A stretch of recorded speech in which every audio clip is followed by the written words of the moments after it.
5 years married. The first time Christoph truly showed his nature was 5 years into our marriage. He was furious. Gina, do you have to be so clingy every day? Do you even understand what a platonic relationship means? I blinked awake, realizing I'd fallen asleep in the bathtub from exhaustion. Before I could explain, he dressed quickly, helped me outside into the yard and said sharply, "If you love being alone that much, why not enjoy it out here?" He ignored my protests, ignored the cold air and even asked the household staff to come. It wasn't until I became ill that he finally stopped. Feeling unwell, I stumbled to find medicine, only to hear voices coming from his room. Peering through the crack, I saw him with my widowed sister-in-law. So this was his idea of platonic love. Weak, I went back to my room and called his mother. "Mom, remember your suggestion about Chris taking on both families? I'll agree, with one condition." Jill paused, clearly stunned, then lit up. "Gina, are you serious? You'd really share Chris? Name your condition."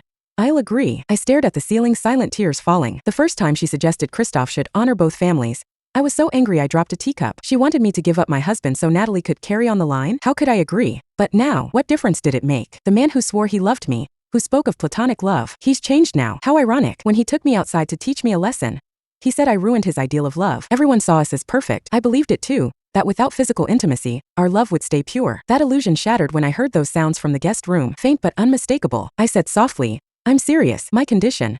Christoph signs a document. Her excitement was shrill. "Yes, it's just to help Nada have a baby. You'll still be the perfect couple." After hanging up, I curled up. Even wrapped in blankets, I couldn't stop shaking. Not from cold, but from the noises through the wall. They didn't stop until dawn. Every sound felt like a pain in my chest. 5 years of marriage. 5 years of platonic love. All a cruel joke. I first met Christoph in the library. Sunlight spilled over him as he read The Republic. It was love at first sight. "You like Plato too?" I asked. When he looked up, his eyes sparkled. I didn't know this question would become my chain for 5 years. Before marriage, he treated me with respectful distance. I thought it was true love, gentle, patient. Yet after our vows, he refused physical closeness. When I asked why, he held my face and said softly, "Gina, real love should transcend the physical. We should aim for something higher, spiritual." I loved Christoph, so I believed him. I even felt proud of our situation. Proud that our love was so pure, so untouched by desire. Every time I reached for him, needing closeness, craving connection, he gently pushed me away with the same soft excuse.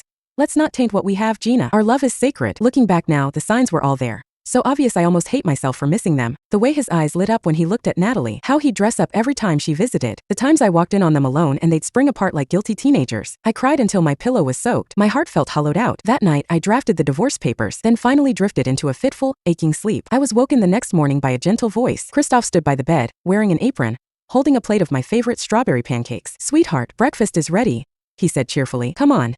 Time to enjoy something delicious." He leaned down to kiss my forehead. I instinctively pulled away. He paused, surprised, then smiled even more tenderly, like he hadn't thrown me out naked into the snow and humiliated me just hours ago. "What's wrong?" "Didn't sleep well." He reached out to touch my face. I flinched again. The red marks on Christoph's neck stung more than my eyes could bear. He noticed where I was looking and scratched his neck awkwardly. "Must have been a mosquito last night. Weird, right? How do you sleep?" I didn't answer. Outside the door, a few of the house staff exchanged glances. Their eyes flicked toward me, some with pity, others with barely hidden amusement. I turned and headed straight for the bathroom, only to nearly collide with Natalie at the door. "Morning, Gina," she said, all saccharine cheer. "Hope you don't mind me crashing breakfast." She casually tugged at her neckline, revealing more skin. Her chest and collarbone were littered with unmistakable love bites. "How strange. This time of year shouldn't have mosquitoes, right?" She leaned in slightly, her tone mocking. "Chris and I both got bitten. Guess you must have been spared, huh?" Her eyes flicked to my bare neck, a smirk curling at the corner of her lipstick-slicked mouth. I clenched my fists, nails digging into my palms so hard I should have felt pain. "I didn't move," I said, my voice low. She stepped aside with a little laugh, but as I brushed past, she leaned in and whispered,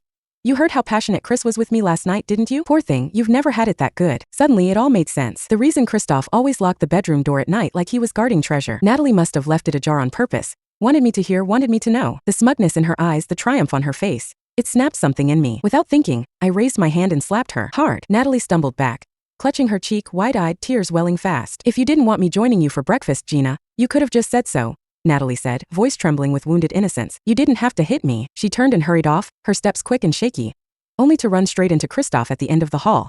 He caught her instinctively, arms wrapping around her as she buried herself in his chest. His expression shifted the moment he saw her face, reddened, marked by my hand. He gently cupped her cheek, examining her like she was some delicate porcelain doll. His eyes filled with concern, with protectiveness he'd never shown me. Then he turned to me, fury flashing in his eyes. "Gina, what the hell is wrong with you? Why would you slap Natalie? Have you lost your mind?" Natalie provoked me. She wanted this. She asked for it. Before I could even open my mouth, Natalie spoke first, soft and self-effacing. "Chris, it's my fault. I shouldn't have come and interrupted your time with Gina. It's only natural she'd be upset. Don't be mad at her, please." And just like that, he looked at me like I was a monster, like I was the one tearing everything apart. "Apologize to her," he snapped, his voice sharp as glass. I stared straight into his eyes and said, clear and cold, She deserved it. That was the last straw. His face darkened, his fury boiling over. In a flash, he grabbed a fistful of my hair and yanked me toward the staircase. I clung desperately to the railing, but he pried my fingers off, one after another. The servants stood off in the distance, whispering amongst themselves. Not one of them dared step in. My pajama top tore in the struggle, bearing my skin to the icy air. Humiliation rushed back like a wave.